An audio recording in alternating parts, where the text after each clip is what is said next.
A ver, muchachos, buenos días. Vamos a grabar el caso clínico 7, pregunta por pregunta. Vamos a empezar por la pregunta número 1. ¿Ya? Recuerden que trata de un caso de un paciente que tiene una diabetes mellitus descompensada, más dislipidemia, más hipertensión arterial. Ya, el caso lo leen ustedes, ya voy de frente a las preguntas. Pregunta número 1.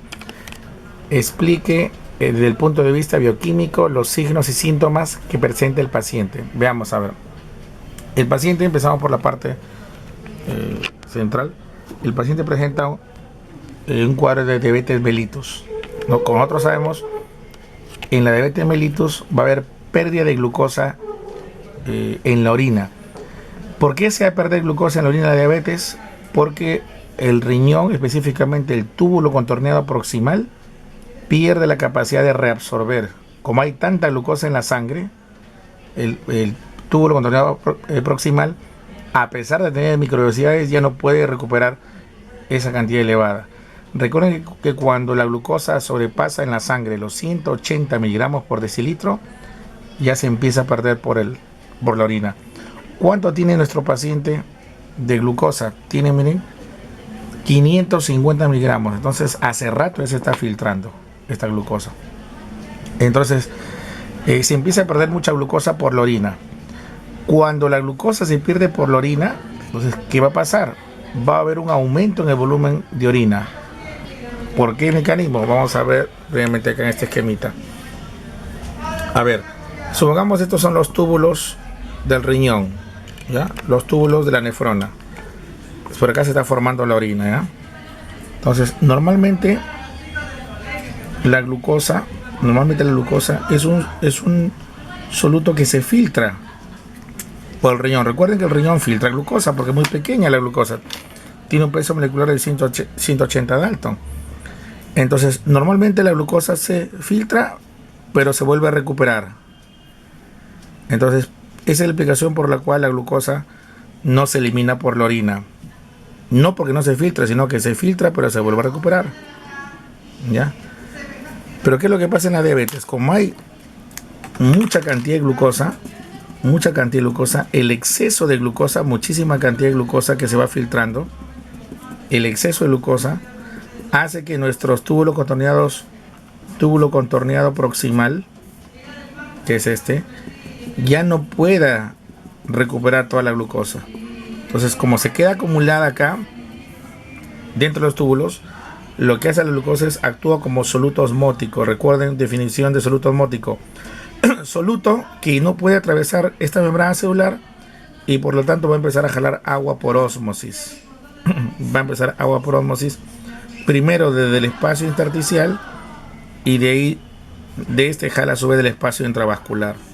Entonces empieza a jalar agua por ósmosis y eso que va a originar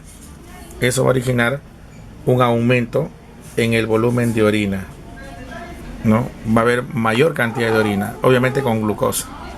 Entonces, regresando a nuestro esquema, va a haber entonces un aumento de la diuresis, volumen de orina, pérdida de líquidos corporales, sobre todo por vía renal, y eso es lo que origina la deshidratación. Este paciente está deshidratado porque está perdiendo muchos líquidos, ¿ya? Por la orina.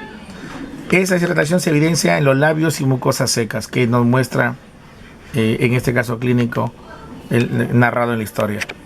Por otro lado, ¿qué va a ocurrir? Por otro lado, la misma diabetes origina incapacidad de usar la glucosa, ya lo sabemos, ¿no? La glucosa no puede entrar a las células.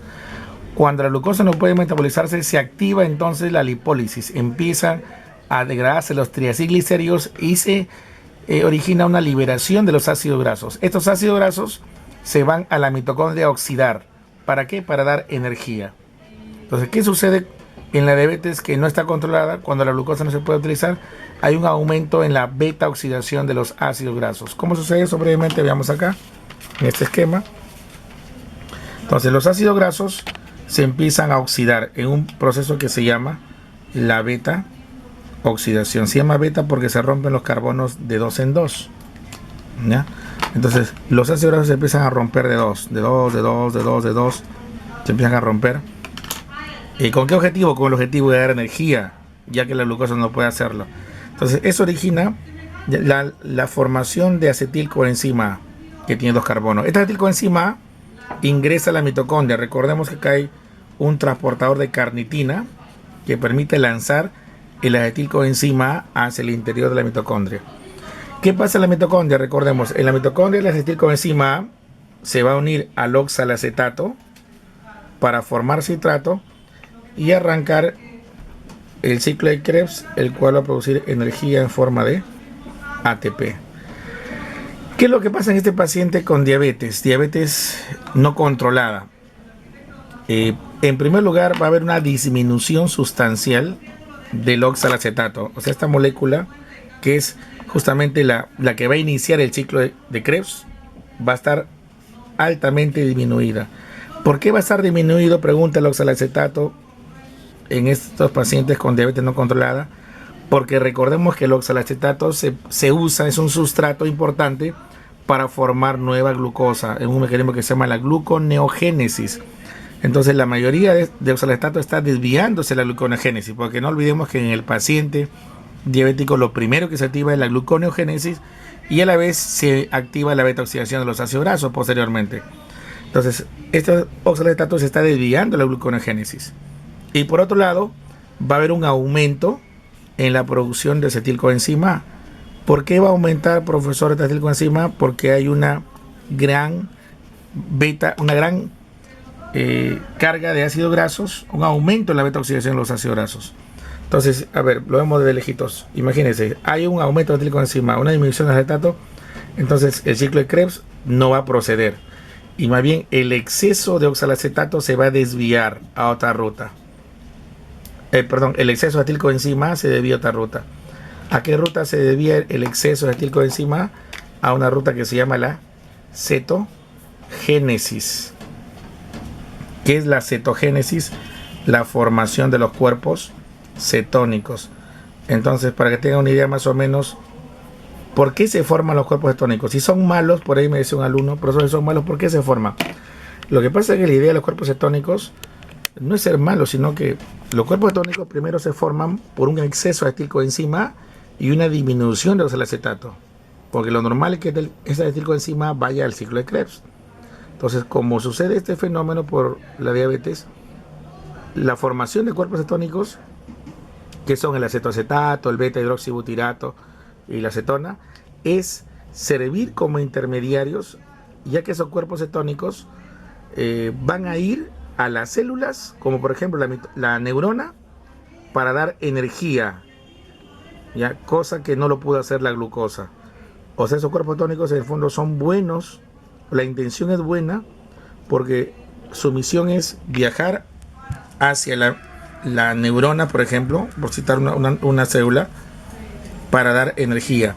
Ya que los cuerpos cetónicos, cuando llegan a las neuronas, van a regresar, se van a transformar en un paso inverso en acetilcoenzima A, y ahí la neurona sí va a iniciar el ciclo de Krebs para dar ATP como se requiere.